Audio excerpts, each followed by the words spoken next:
Wow! Batman for the Nintendo Entertainment System. This game is awesome. One of the best games for the NES library. You start off with lame. What did you say? I said lame. What's your problem, guy? My problem is yours is another Nintendo who think Nintendo is this great invention. Why play Batman for the NES when you can play it on the Sega Genesis? Batman for the NES is just as good as the one for the Sega Genesis. Oh please, 16-bit graphics, blast processing, how can Nintendo compete? You want to put it to the test? NES Batman versus Sega Genesis Batman? Only if you're prepared to lose. Very well, this shall be the first of Sega versus Nintendo.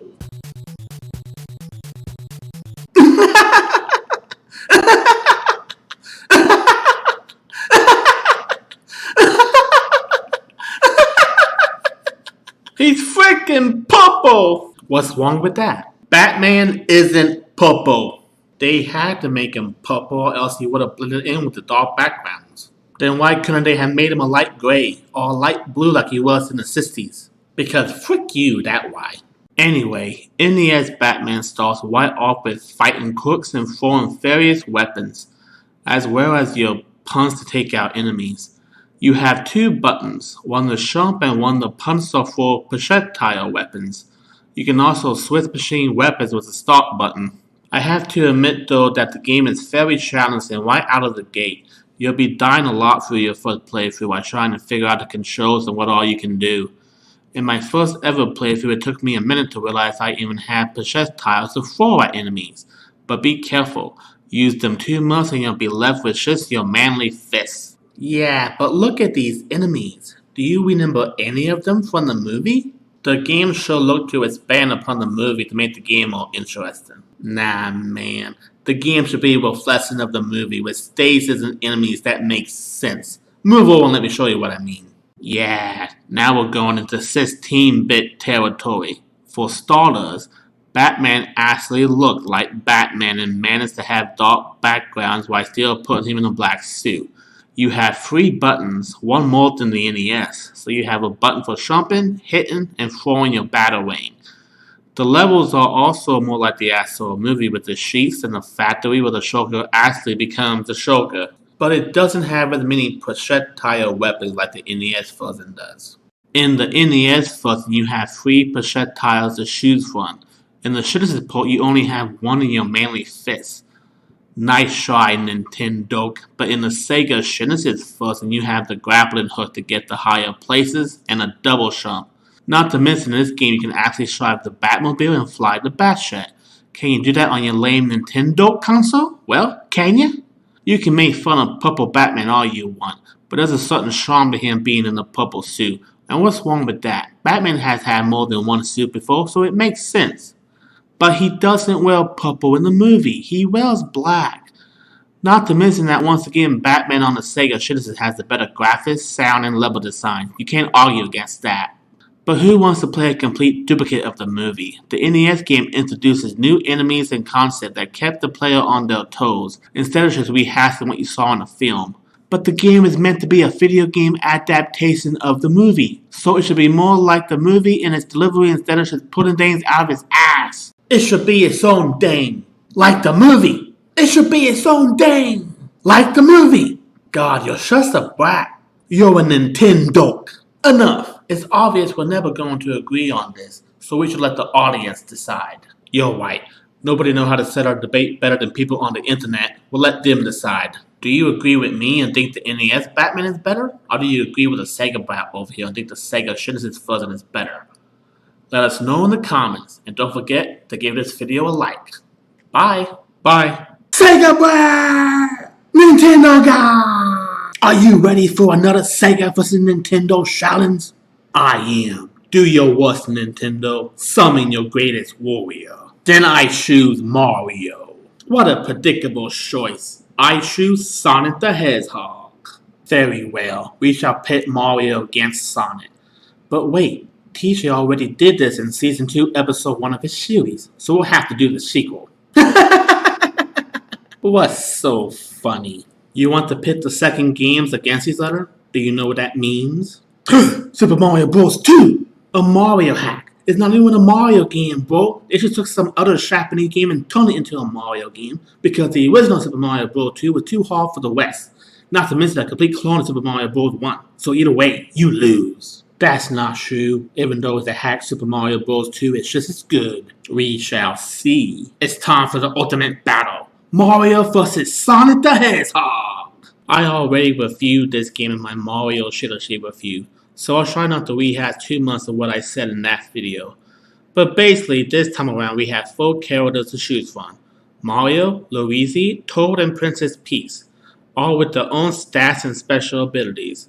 Mario being balanced, Luigi being able to jump higher, Toad being a powerhouse, and Peach being capable of flight, all bringing a new element to the Mario franchise. We still have the usual power-ups such as the mushroom which gains an extra heart and the star that makes you invincible. Each world has 3 levels to it, and at the end of the first 2 stages you face Birdo, who shoots eggs at you that you have to grab and throw back at him. Isn't Birdo a girl now? Oh yeah, I guess she is. Mario is woke. One of the tougher bosses in the game is the first one you face at the end of World 1. He'll keep throwing bombs at you that you have to jump, catch, and toss back at him to beat, and it's a lot harder than I make it sound. One of the letdowns about this game is that it's basically all in Mario's head at the stream. That was a big surprise shift that caught a lot of gamers off guard, but kinda make it special in its own way. Instead of rescuing a princess, you're just trying to stop Wolf and his minions. It will return the basic Mario shenanigan by Super Mario Bros. 3. The graphics are also good for its time. Everything is well defined and it's the first time Mario and Luigi are seen in the blue overalls. The music is also just as iconic as its predecessor. It's fairly challenging and will probably frustrate you at first, but the better you get at it, and the further you go, the more rewarding it is. Now it's my turn. Sonic the Hedgehog 2 is not a game hack of another game, but a true sequel to the glory that was the first Sonic the Hedgehog. This time we have Sonic and Tails as they embark on an adventure to stop Dr. Robotnik. This time there's a 2-player mode, and Tails will tag along with Sonic during the single-player campaign. The level designs are amazing, and this time there are 2 levels to each zone instead of 3. As usual, you want to go as fast as possible and collect as many rings as possible, zipping through the stage in a way only the Sega Genesis console can with blast processing. Oh yeah, Sega is very proud of its blast processing. Don't be mad because you got the slower games. There is nothing slow about Mario, except maybe his plummeting skills. You monster! We still have the same wonderful power-ups to get during the course of a stage.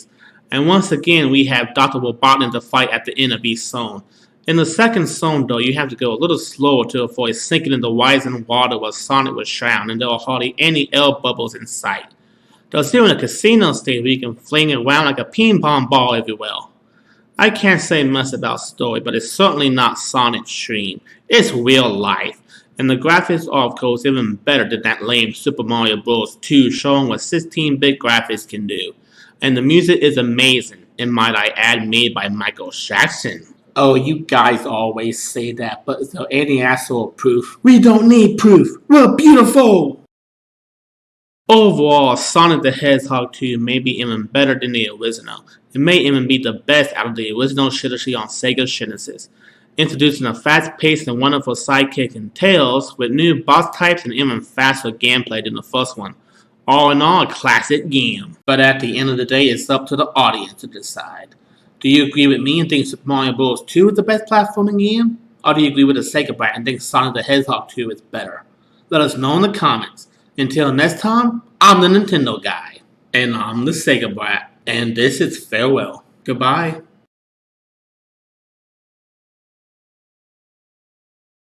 Very well. We shall pit Mario against Sonic.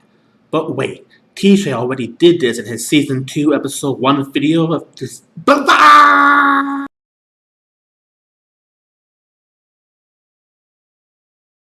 Wow, Ninja Gaiden, this game is so cool. Hey Dale, did I hear you playing Ninja Gaiden? Yeah, do you want to play it with me? And why would I play a lame Nintendo game when I have Sega games to play? Sega Brat! Nintendo guy! I've had about enough of you, Sega Brat. Name one game that is better than Ninja Gaiden on the NES. I can name thousands, but to stay on the theme of ninjas, I choose Shinobi. Shinobi? Wait a second, doesn't that have an NES release? No, it doesn't. That was an unlicensed rip-off with a much superior Master System version made by Shudder's Nintendo developers who wanted to ruin Shinobi's legacy. It was on Nintendo. Quiet! Come on, Sega Brat. You can't seriously think that Shinobi is better than Ninja Gaiden. I'm so serious, Shoka asks why so serious. Do you want to put it to the test? Very well, I accept the challenge. It's Ninja Gaiden versus Shinobi! Ninja Gaiden starts you right off with a button to jump and a button to attack, running through enemies and slaying them on the way to the end of the stage, which is split up between 2 and sometimes 3 parts of a single act. There are also many items to collect, and you need to master the jumping mechanic to slip between 2 obstacles to get higher up on the stage. Now, I will admit that Ninja Gaiden is very hard, but not so hard that it's unplayable. It's just more challenging than the average game, but once you get past the difficult part, it rewards you very much for it, and keeps you motivated to play until the end. If you do stick with it, it rewards you with a very cinematic and ahead of its time story, introducing you to different characters and little information as the game progresses. You get captured in a mystery and they even reference Shinobi? Ha! Even there's a guy that has to confess just how awesome Shinobi is. It's not the same Shinobi in your game, asshole. I want to see sources. Anyway, you have a variety of different enemies to overcome. Some you can avoid altogether while others you need to kill. You need to time your shot just right to get through difficult obstacles, and there's even an item that will make you invulnerable for a time, and an item that temporarily frees time. The story is very compelling, like I said, ahead of its time, as games hasn't gone full story mode in those days just yet. The graphics are top notch, so you can tell who Ryu is apart from everyone else you can see on the screen. I mean, who else could be a badass purple ninja slaying enemies wherever he goes? The music is iconic and sets the mood to play as you fail, and fail just to overcome and finally rise to the challenge. Okay, Nintendo guy, you had your fun. It's my turn now. Shinobi is superior to Ninja Gaiden in every way, shape, and form. While I don't have the graphics advantage this time around, since the Master System was on par with the NES, the gameplay is so much better. Instead of everything sipping on the screen at speed you can't handle, as if the game expects you to be a real ninja, Shinobi is much more slow and practical. You have a ninja-style weapon and a jump feature. You have different kills to save for the enemy, but they're optional. However, they do offer power-ups and enhancements for the player's character. If you think Ninja Gaiden is hard, that game holds your hand compared to this one. You get a couple of lives and a health meter. If you die, you start back in the title screen and have to start all over again. No continues. This is what separates the men from the boys, the pros from the amateurs. I can't believe you actually advocate for a game to be even harder. At least Ninja Gaiden allows you to keep replaying the level until you turn the console off, so even if you die, you have a fair chance to beat the game and overcome the obstacle that keeps setting you back. While Shinobi, you start back at the title screen and has to start over from one single game over. All I have to say is get good, son. Don't start with that shit. Also, Shinobi is so damn slow, whereas with Ninja Gaiden, everything is much faster paced and get you in the zone. For someone who's always blabbing on about Brat's processing, I'm surprised you will write a play a slower Ninja game. Shinobi doesn't need to be fast to compete. It's a compelling game at the speed it has, and sometimes slower is better. You need to take your time with each enemy and plan ahead, get better weapons and advance through the game, and only losers like Nintendo fans need unlimited continues to beat a game. Shinobi is not unbeatable, and many of us Sega fans have completed it. I guess Sega players are just more hardcore than Nintendo players. But Ninja Gaiden at least has a compelling and well-told story to accompany the gameplay, making it worth completing that hard level and seeing what else unfolds in the game, even to the very end. When you beat Shinobi, you just get the usual blast game over screen. What kind of shit is that? Shinobi is the best ninja game. Ninja Gaiden! Shinobi! Ninja! Damn it, this is getting us nowhere. Once again, I say we let the fans decide. You sure you want to do that? I bet they back me this time. We'll see, Brat. Gamers of YouTube, do you agree with the Sega Brat and think Shinobi is the best ninja game? Or do you think Ninja Gaiden is the best ninja game? Let us know in the comments. Until next time, I'm the Nintendo guy. And I'm the Sega Brat. Goodbye. Bye. Yeah, Double Dragon, one of the best, if not the best beat 'em up games in the world. Excuse me, did I just hear you say that Double Dragon is the best beat 'em up game in the world? Not you again. Well, I'm afraid I have some bad news because Streets of Rage blows it out of the water. Streets of Rage is a good game, I'll give it that, but Double Dragon laid the foundation for the beat 'em up genre, paving the way for games like Streets of Rage. No way, Jose. Double Dragon may have laid the groundwork, but Streets of Rage largely surpasses it, and I'm here to put it to the test. Very well. I accept the challenge. It's Double Shotgun versus Sheath of Wage. You're so going to lose. We should see about that, Sega Brat. Double Shotgun has two main modes, which is double at full with a second player option. At first you see your girl getting punched in the stomach by a thug and carried off. This is more than enough motivation to start beating the crap out of some bad guys. You play as Billy Lee, one of the two lead brothers that you traverse different levels looking for your lost love. You have two buttons to attack. A will let you punch while B will let you kick. Press both buttons at the same time and Billy will do a flying kick move. You can also pick up weapons that deal even more damage to enemies. The first major boss you face in the game is a Bobble, who is very easy to beat if you get him on a conveyor belt and knock him off the ledge of the belt. Then you move on to stage 2, where you face even more enemies, and at the end you fight Shin. There's a glitch on this level where if you descend a couple of letters, the game will automatically let you pass to the third stage. Or you can be a man and face Shin head on, yeah! The third stage, things get even tougher, where you get your first glimpse at platforming in the game, using the jumping kick to jump over gaps in the ground. The enemies are even tougher and you have to use your wits to get further into the game. There is also a level up system where you can learn different moves by getting experience points. Kinda like an RPG in a way, but not entirely. These more advanced moves can come in real handy once you find yourself in a tough spot. The graphics, while downscaled for the NES version, also still hold up fairly well. Everything is well defined, you can clearly see who Billy Lee is and who the enemies are. The sound is also decent and the music is good. Not to mention the hit detection is good and you really do feel the punches whether you're the one throwing them or not. Oh man, that put me to sleep. I can only imagine how our audience feels. Now for the moment everyone's been waiting for. Unlike the inferior NES version of Double Shotgun, Sheath of Wage has 3 characters to choose from. Adam, Axel, and Blaze. Yeah, we're so progressive we have a woman in our game. Ooh. There are 8 stages in the game overall, otherwise called rounds. You can earn points in each stage and we have 3 buttons to choose from thanks to the classic Genesis controller. The A button does your special attack, which you'll want to save for bosses, B attacks, and C jumps. You can mix different combos together to perform more moves. Food increases your health, and money earns you points. You can find different weapons like knives or a lead pipe to use on bad guys who threaten you. All 3 characters are ex-police force who left the force in order to clean up the dirty streets working outside the law, something they couldn't do as policemen. The end can go one of 2 ways. One, you can choose to defeat the boss and clean up the streets, or you can choose to destroy the game you've been fighting against, overthrow the leader, and become the boss yourself. Touch sugar in the bad ending. Graphics are everything you hope to achieve with 16 bits. They're colorful, window well, and you know who everybody is. The sound is also good, music is fun to listen to, and put you in the mood to play. Not to mention the hit detection is even better than lame Shotgun, with better level designs and even more challenging bosses. Double Shotgun is better. Sheath of Wage. Double Dragon. Sheath of Wage. That's enough. We'll let the people decide. Do you agree with me and think Double Shotgun is the best? Or do you agree with the Sega dope and think Sheath of Wage is best? Let us know in the comments. Until next time, I'm the Nintendo guy. And I'm the Sega dope. Hey, see you next time.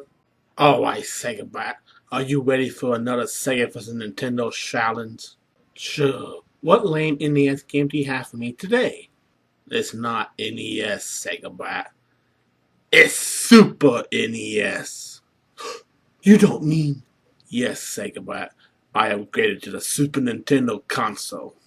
No, not the Super Nintendo. That's right. 16 bits and an overall more powerful system than your precious Sega Genesis console. And the game I've chosen today is none other than Mortal Kombat. What's so funny about that? You choose the one game that's better on the Genesis? Mortal Kombat?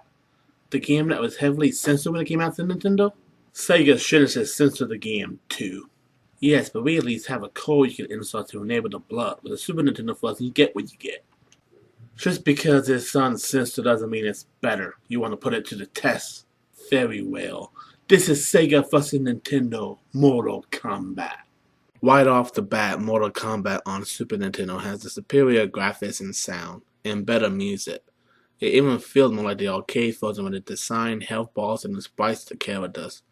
The controls are loose, but not too loose to be bad, and you have 4 buttons over Sega's 3-button combo, so it's much better for an overall fighting game.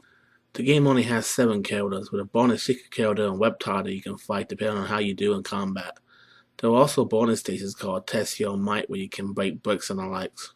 There's also 2 different game modes where you can and can't use weapons. If you can look past the censorship of the game, it's a solid addition to the Mortal Kombat franchise that still holds up even by today's standards. All the sprites are clean and look great. Now the goal of Mortal Kombat is to win. You have a tower that you start at the bottom of and work your way up. Exclusive to the first game is that once you beat everyone, you also have a mirror mask at the end. Then an endurance test where you take on 2 enemies at once. Then finally Goro and the older Shang Tsung, which is the only time in the game you fight an older version of Shang Tsung. Alas, I'm unable to get past the endurance test, so I can't show you the end of the game. You filthy casual, get out of the way and let me show you how it's done. First off, the superior Sega Genesis version give you the chance to put in the blood code so you can play the game as originally intended. Yep, definitely gonna put in that code. Any minute now, I'm putting the code in. You don't know the code, do you? I know the code, Nintendo guy. Anyway, unlike the Super Nintendo version, the graphics and sound are grittier with fisted style Mortal Kombat much better. The health bar is a little bigger and you don't jump so high when you do a jumping kick, meaning you don't have to worry about going over the enemy and missing them entirely. You can get up to at least 7 credits. When you're defeated, a credit runs out and you go back to the character's left screen if you wish to continue. Run out of credits and you're out of luck. That's too bad. At least in the Super Nintendo version you get unlimited continue, so it's not an issue. But that's what separates the men from the boys, Nintendo guy. And enter real-world consequences of losing a match. Because you're really going to have a real-world consequence from losing a fight in Mortal Kombat. Mortal Kombat is real! The controls are easier to understand and a lot tighter, making them more responsive. I'm Sean Cage and I'm going up the Sega Masters to the Mirror Mass, to the endurance levels, and finally there's Goro, Outwards Powerhouse. Use all your wits about you because he's tough as nails. And when you do finally beat him, you have Shang Tsung to worry about. Now it's not too bad when he turns into a normal fighter, but when he becomes Goro, look out, because that's his worst form. When you beat him, you beat the game. I just beat the first Mortal Kombat. No way, I can't believe it. Believe it, Kazo. After that, just ensure the sight of the credits playing on your screen. Yeah, awesome. You may have beaten the game, Sega Brat, but you still haven't won this matchup. My version is closest to the arcade version with better sounds and graphics, less health bars making the masses shorter, and a higher jump feature. But my controls are tighter with a shorter jump, more health so you got a chance to win, and a more fitting graphic and sound setup for the theme of the game. Mortal Kombat is better on Super Nintendo. It's better on the Genesis. Super Nintendo. Genesis. Once again, we reach an impasse. The only thing left to do is to leave it to the fans. Do you think Mortal Kombat on the Super Nintendo is better? Or do you think Mortal Kombat on the Sega Genesis console is better? Let us know in the comments. Until next time, I'm the Nintendo guy. And I'm the Sega Brat. Goodbye. Can't believe you beat Mortal Kombat and I couldn't. Hail to the king, baby.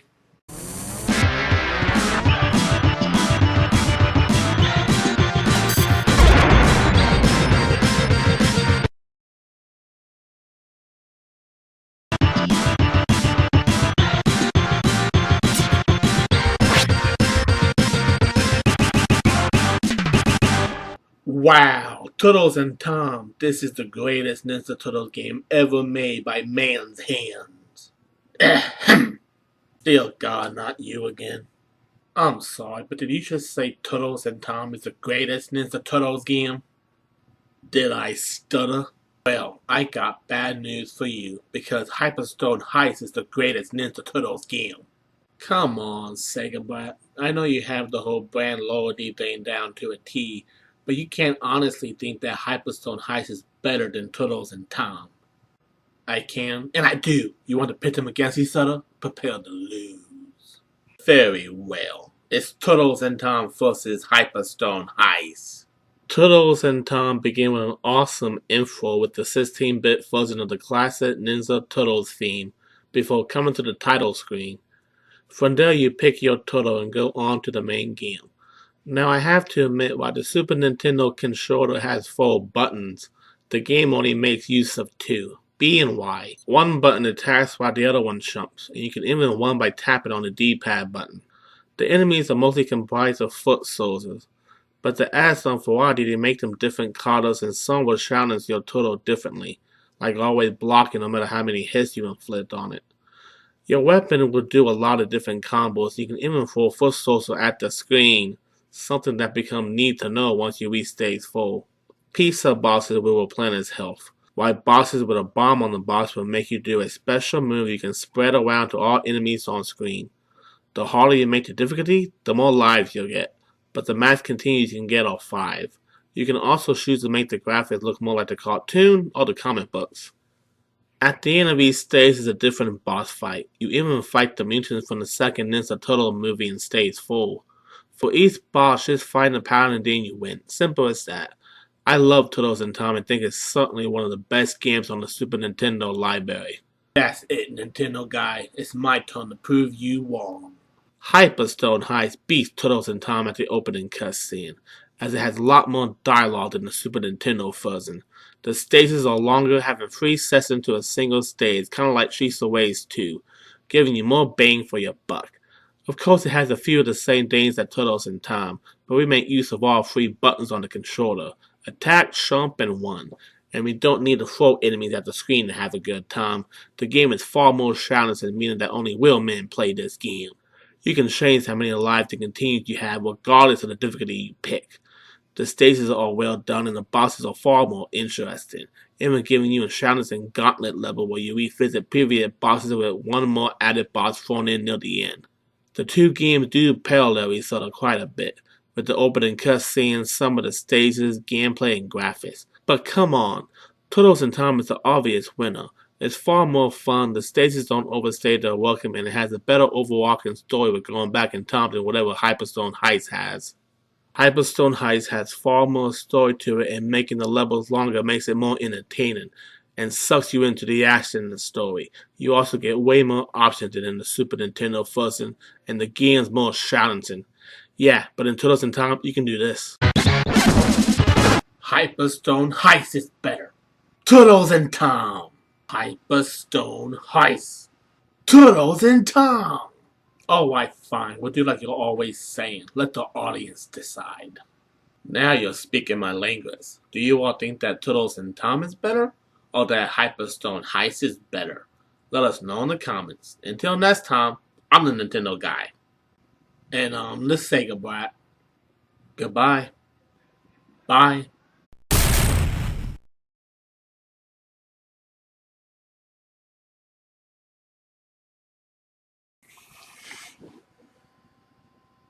Alright, let's settle this once and for all.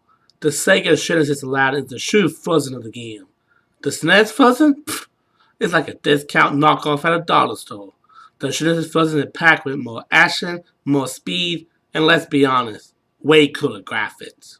Oh really? The cooler graphics?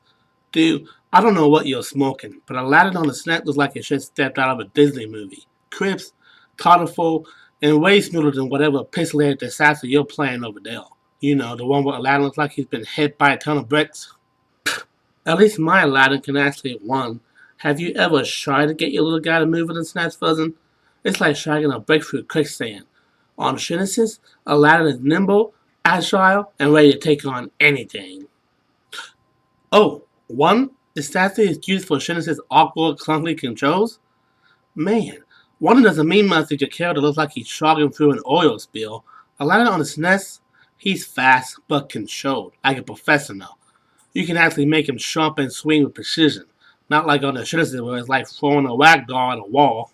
Controlled? More like limited, bro. The Sega version gives you real freedom, with epic levels full of danger and real rewards. And don't even get me started on the soul combat. It's smooth, it's fluid, and it actually feels like you're slicing through enemies. Your SNES version? It's like you're poking people with a dull toothpick. Come on, I thought Nintendo was all about quality. Soul combat? You mean the one where Aladdin accidentally slices everything but the enemies? That soul play is as sharp as a soggy noodle. And freedom? Please. The Sega version is just a born treadmill. Jump heal, slash stare, and repeat until your controller is covered in sweat. The SNES version? Every level has actual puzzles and cool secrets. It's not just button mashing like some prehistoric beat 'em up. It's class. Oh, I'm sorry. Is the SNES version secretly a puzzle game? I didn't know I was supposed to solve riddles and decode treasure maps in a platformer. Aladdin isn't Clue. It's supposed to be an adventure. You don't need to find hidden treasures. You need to fight for them. And let's talk about the music, shall we? Oh no, here we go. Let me guess, you're about to say your Genesis superior sound is the only reason to play your game, right? You know it. A whole new world sounds so good on the Genesis, it might just give you chills. Meanwhile, on the SNES, it's like listening to a MIDI file at 2 a.m. while your mom's yelling at you to turn the volume down. My game has true orchestration. The music gives you that epic feeling, like you're about to defeat a palace full of gods, with style. Or maybe it's giving you headaches because you're stuck listening to squawking sound effects like a 90s dial-up modem. Dude, on the SNES, it's flawless. The music, the sound effects, the everything. Disney knew what they were doing, and they didn't want your shanky sound chip ruining it. Don't even try to bring up sound when your game sounds like it's trying to stall a lawnmower. Well, at least my game doesn't look like it was designed by a shrunken blindfolded squirrel. The Genesis has a real feeling of fluid motion. Have you seen the animation in the Sega version? Aladdin flips and shows like an acrobat. On your system, he looks like he's stuck in quicksand, doing the world worst cartwheel. Oh yeah? Have you seen Aladdin's death animation on the Genesis? He flopped like he just realized he's in the wrong game. At least my guy get a dignified fall. Your Aladdin looks like he just said a bad date and is trying to outrun the consequences.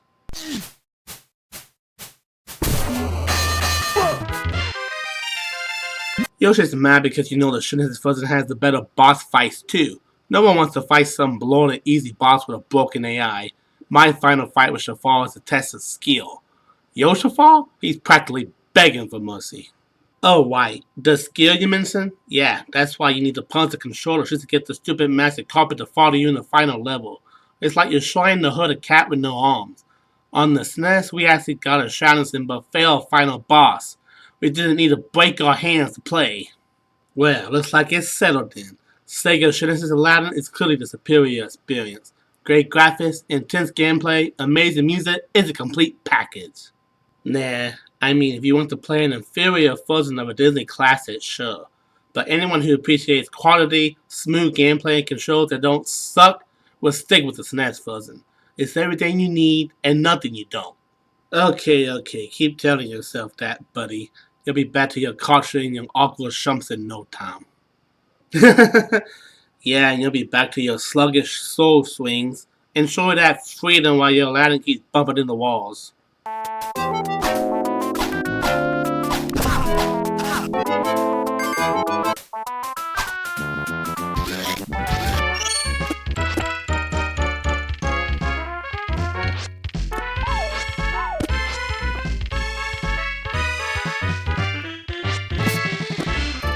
Well, at least we can both agree on one thing. The real winner here was the 90s, the era of gaming greatness. True, but I'm still white. SNES forever, baby! Okay, the Sega Brat isn't here right now. That gives me time to tell you about one of the best Castlevania games ever made. Super Castlevania 4 for Super Nintendo. Super Castlevania 4 is an action platformer game developed and published by Konami. It was published to the Super Nintendo console and released in North America on December 1991. You play as Simon Belmont, who is tasked with the objective of defeating Count Dracula, who has returned once again to rain terror on the masses. Excuse me, kind sir, but did you just say that Super Castlevania 4 is one of the best Castlevania games ever made? Not you again. If God wanted you to enjoy your Nintendo games, he would not have created me. Well, the joke's on you, Sega Brat, because today I have Super Castlevania 4 to showcase for Nintendo. What could Sega possibly have that can match such a spectacle of platforming gaming? Castlevania Bloodlines. What? Castlevania Bloodlines is a superior game to Super Castlevania 4 and came out on the superior console Sega Genesis in North America on March 17, 1994. And instead of just one lame character to play, you have two, already making it twice as good as Super Castlevania. Oh please, second character doesn't even have the whip. Neither did Carrie from Castlevania 64. We don't talk about that. You know what? I'm feeling lucky. I'm gonna let you go first and explain why Super Castlevania 4 is a better game. Why thank you, Sega Brat. You do have manners after all. Nintendo says what? What? The first thing that has to be mentioned is Belmont's signature weapon, the whip. This time it can go in 8, I say 8 different directions. With the D-pad you can go from up, top right, bottom right, directly underneath, bottom left, and top left. Something that hasn't been repeated in a Castlevania game since, thus giving you a new dynamic in how to play and defeat enemies that no other Castlevania game has ever done or will do again. You also have the beautiful graphics and level design. Nothing says Castlevania like scary imagery and suspenseful music, all of which Super Castlevania has. The enemies are very entrancing, and you have the secondary projectile weapons that are great as always. Now I do have to confess that a downside to the game is the jumping mechanic. It's so awkward and slow that sometimes you don't know if you're going to make the jump. But that's a fair price to pay for all the things you can do in this game. Have I mentioned the whip yet? Yes, you mentioned the blasted whip. Now it's my turn. For starter, Castlevania Bloodline doesn't need to have the whip go in 8 different directions to be good. It's just good. With exciting level design, superior graphics, artwork, character design, and a good responsive control scheme. For instance, the jumping mechanic is not artwork and you don't have to wonder if you'll make a jump. Unlike Super Lame Fania, Bloodlines offer a chance to change the difficulty to fit your style of play, giving you an easy and a normal mode. You also have more story and a map of the area to let you know where you are. And if you really need to swing in different directions, there's a second playable character. Eric can swing his spear in 6 directions, giving you that edge that you don't immediately have with Sean. So even though it isn't on the Super Nintendo, it can still compete with the supposed greatest Castlevania game of all time. Oh sure, they did have to give you an easy mode because we all know Sega players are filthy casuals. Super Castlevania separated the men from the boys and baptized you in fire. If you beat it, you were worthy of praise in the gaming world and were considered one of the best gamers of that era. Super Castlevania is boring. Bloodline is way more exciting and get to the boss fights quickly to show you how awesome they are.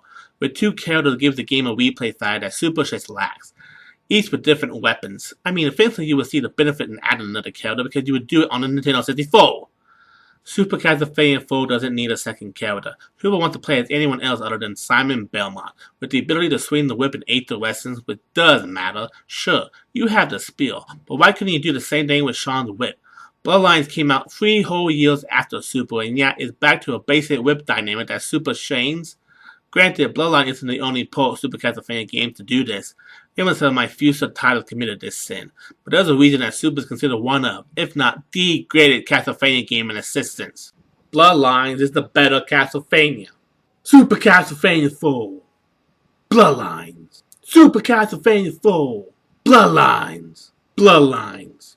Super Castlevania 4. Aha! Dang it.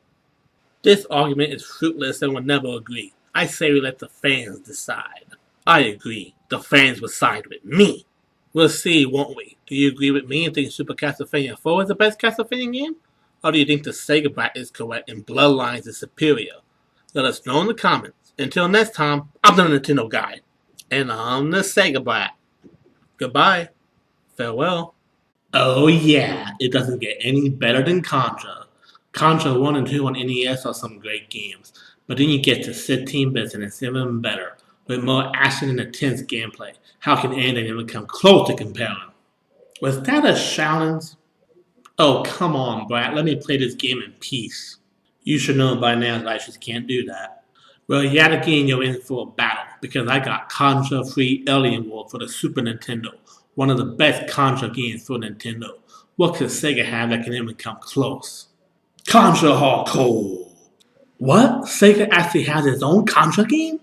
Did you think Super Nintendo got all the best games? That's why there's a Contra game for Genesis, and it's 10 times better than Contra Free. We'll just see about that. You want to put it to the test? Contra Free versus Contra Hardcore? Only if you're prepared to lose. Nintendo never loses. We're playing with power. Nintendo power. And Sega does what Nintendo don't. I hated those commercials. I bet you did. Anyway, Contra Free Alien Wars starts off with a simple clip of aliens basically nuking the hell out of us, and some guy looking the game with fins. There are at least 2 playable characters which you can only see both in 2-player mode. After that, it cuts to the title screen and you're ready to play. Right away, you're thrown into the action that is Contra. You have a button for shooting, a button for jumping, and a button for your special attack. Just at the first level, you're surrounded by enemies and projectiles all trying to kill you. You can have up to at least 7 lives and one hit kills you. Dead. This is a little sheep, but I didn't hear anyone complaining back then. You have different upgrades you can attain throughout the course of the game, like a barrier and of course a spray gun, which is arguably the best contract weapon in the entire series. Once you get it, you don't want to lose it, but one false move and you lose it in a second. Contra is probably one of the most difficult games on the Super Nintendo. Of course, if you know anything about Contra, then you already know this, and the Konami code for the original game is iconic. But the difficulty is just a challenge to overcome so you can enjoy hours of non-stop action and explosions. It's just the first stage, you can ride a tank and just one for everything in your pack, in classic Contra glory. Of course, I must confess, I'm not very good. I can't even get past the first level. Sound like a personal problem. Shut up, Sega Brat! Now allow me to show you what a real game looks like. In Contra Hardcore, you have not one, not two, not even three, but four characters to choose machine, whether you play single or two players. In the first mission, robots have taken over, and it's your shot to put them in their place. Right out of the gate, you're cruising in a vehicle and ramming through everything before you jump out and begin firing. You can fire left, right, up, down, and at an angle. Each character comes with their own sprite and weapons, and it makes Hardcore 10 times cooler than a counterpart on the Super Nintendo. At least Contra 3 gives you a difficulty setting and let you have up to 7 lives. In Hardcore, there is no difficulty setting, you only get up to 3 lives. Sega players didn't need 7 lives. Casual, we did just fine with what we were given. Hardcore is more explosive than Contra 3 and give you a lot more shooting action. I can't even keep up with all the action going on the screen. It's hard, it's cold, it's hardcore. Dang it. What that you were saying about casuals? Oh, shut up. My overall skill on not Hardcore is still the better game. Contra 3 is superior. Hardcore. Contra 3. Up your bum with Contra 3. This is fruitless. Once again, we'll let the fans decide the fate of this battle. Yeah, letting the fan decide for the best. After all, they'll agree with me anyway. You're just a brat. You're a Nintendo. That's not a real word. One day it will be. Alright, fine. Do you all agree with me and think Contra 3 is the best Contra game? Or do you agree with the Sega Brat and think Contra Hardcore is the best? Let us know in the comments. Until next time, I'm the Nintendo guy. And I'm the Sega Brat. Goodbye. Farewell. You ready? Let's do it. It's Morphin time! Triceratops! Triceratosaurus! Mighty Morphin Power Rangers. This show defined an entire generation in the 90s. From the debut on Fox Kids in 1993 throughout its entire run, Power Rangers has set the golden standard, being the American adaptation of Super Sentai in Japan using mostly stock footage for the range of battles and shows. It introduced us to a wonderful cast of fun characters and crazy range of fights and monster battles, and eventually, there came the movie. The Power Rangers movie changed the game, giving it the budget that it always deserved, melting its way into our hearts and minds that we finally saw Power Rangers on the big screen. Though there were a few hiccups like the CGI aged horribly, it was an overall fun time with the movies, and like all things, it even had a video game tie-in. Sega Brat, are you ready to engage in another Sega for the Nintendo challenge? I don't know, are you? I'm usually pretty arrogant when it comes to all battle, but I'm confident in winning this one. The SNES version of Power Rangers sucks, bro. The Genesis version by far the better experience. I think even TJ will agree with me on that. We'll just see about that, Sega Brat. Hold on to the Morphin Grip because we're jumping into the action of 16-bit beat 'em up glory. This is Mighty Morphin Power Rangers the movie, the game. Right at the start, you have your choice of 1 or 2 or 6 Power Ranger characters. Tommy, Rocky, Adam, Billy, Elisa, and Kimberly. When you select a character, the first level begins. You have a health meter and a power meter. As you defeat enemies with mostly putties, you collect lightning bolts which add to your power meter. Once you fill up that meter, you can morph into your Ranger form, and seeing that animation play out is just beautiful.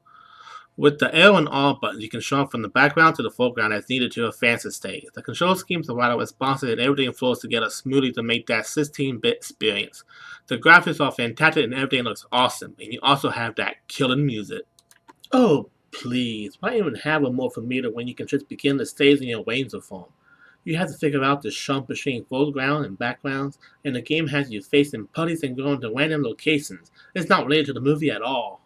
When are you going to learn that some games based off movies have to go over and beyond to create that joyful experience? Not this time, Nintendo. Sega had you beat by a long mile, and I'm going to tell you why. For starters, you get an actual easy mode via options, while the SNES version just throws you to the wolves.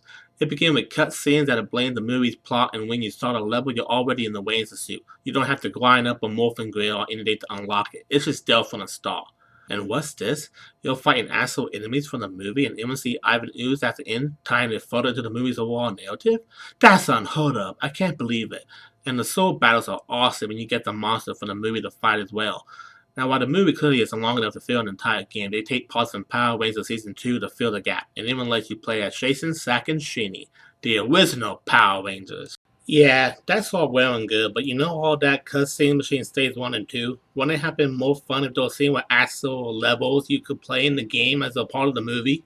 The only scene in the Ranger form, so it wouldn't have worked. What, the shit is gonna handle different sprites and animation to add those stages in?